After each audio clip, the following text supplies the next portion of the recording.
नमस्कार दोस्तों, बहुत सारे लोगों के मेरे पास क्वेश्चन थे कि अगर हम एसबीआई बैंक में एक नया सेविंग अकाउंट ओपन कराते हैं तो हम लोगों को क्या-क्या मिलता है। तो देखिए दोस्तों, अगर आप भी एसबीआई ब्रांच में जाके और फॉर्म फिलअप करके सेविंग अकाउंट ओपन कराते हो, तो आपका जो अकाउंट है वो 1 घंटे के अंदर-अंदर सक्सेसफुल ओपन हो जाता है। डिपेंड करता है कि उस ब्रांच में कितनी भीड़ है। नॉर्मली आधा से 1 घंटा लगता है, आपका अकाउंट ओपन हो जाता है। और जैसे ही आपका अकाउंट ओपन होता है तो जो पासबुक है वो फ्री में ही तुरंत ही दे दिया जाता है। आप यहाँ पर देख सकते हो, इस प्रकार से पासबुक मिल जाती है। और अगर हम इस पासबुक के बैक साइड में देखें तो इस प्रकार से बारकोड लगा रहता है। और बारकोड की हेल्प से आप जो पासबुक प्रिंटिंग मशीन होती है उसमें जाके प्रिंट निकलवा सकते हो। आप लोगों को हर बार एंट्री करने के लिए काउंटर में जाने की कोई भी ज़रूरत नहीं है। तो इसका सबसे बड़ा फ़ायदा यही होता है। तो इस प्रकार से एक न्यू पासबुक फ्री में ही मिल जाती है। चलिए अब बात करते हैं एटीएम कार्ड की और चेकबुक की। तो देखिए दोस्तों, जब भी आप अकाउंट ओपन करने का जो फॉर्म है उसको भरते हो तो वहाँ पर एक ऑप्शन आता है कि आप लोगों को एटीएम कार्ड और चेकबुक चाहिए है या फिर नहीं चाहिए।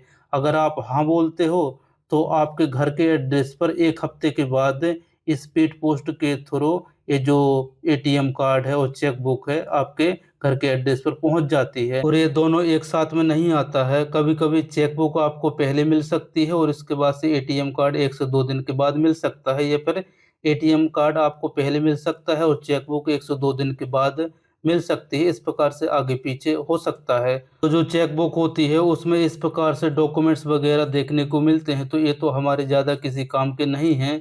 मेन काम के हमारी ये है चेकबुक। आप यहाँ पर देख सकते हो, कुछ इस प्रकार से चेकबुक मिलती है। अगर हम इस चेकबुक के फ्रंट साइड की बात करें तो आप यहाँ पर देख सकते हो, यहाँ पर आपका नेम होता है, एड्रेस होता है और इसके बाद से नीचे की तरफ लिखा होता है कि अगर ये जो चेकबुक है आपको रिसीव नहीं होती है, यानी कि अनडिलीवरी होती है, तो ये डायरेक्ट आपके एसबीआई होम ब्रांच में चली जाती है।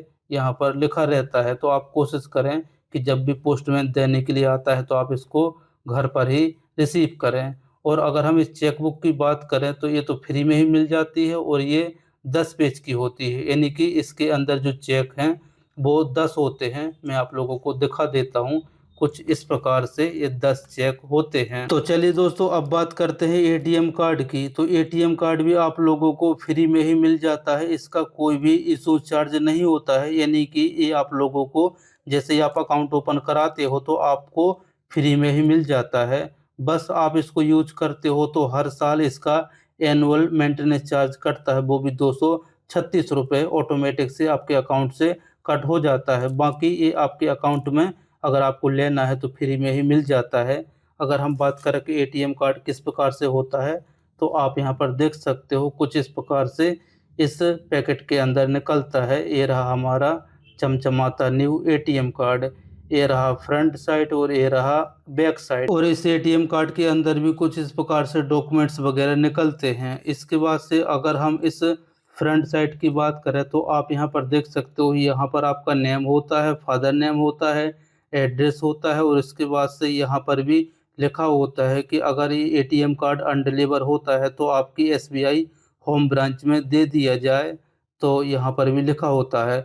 तो दोस्तों, कहने का मतलब ये है कि अगर आपने अकाउंट ओपन करवाते समय अगर आपने एटीएम कार्ड और चेकबुक के लिए हाँ बोला है, तो आप कोशिश करें कि जब भी पोस्टमैन देने के लिए आता है तो आप अपने घर पर ही इसको रिसीव कर लें। वरना अगर आप रिसीव नहीं करोगे तो ये दोनों आपकी होम ब्रांच में चली जाएगी और इसके बाद से जब आप होम ब्रांच से लोगे तो खामखा 118 रुपये का चार्ज कट हो जाएगा।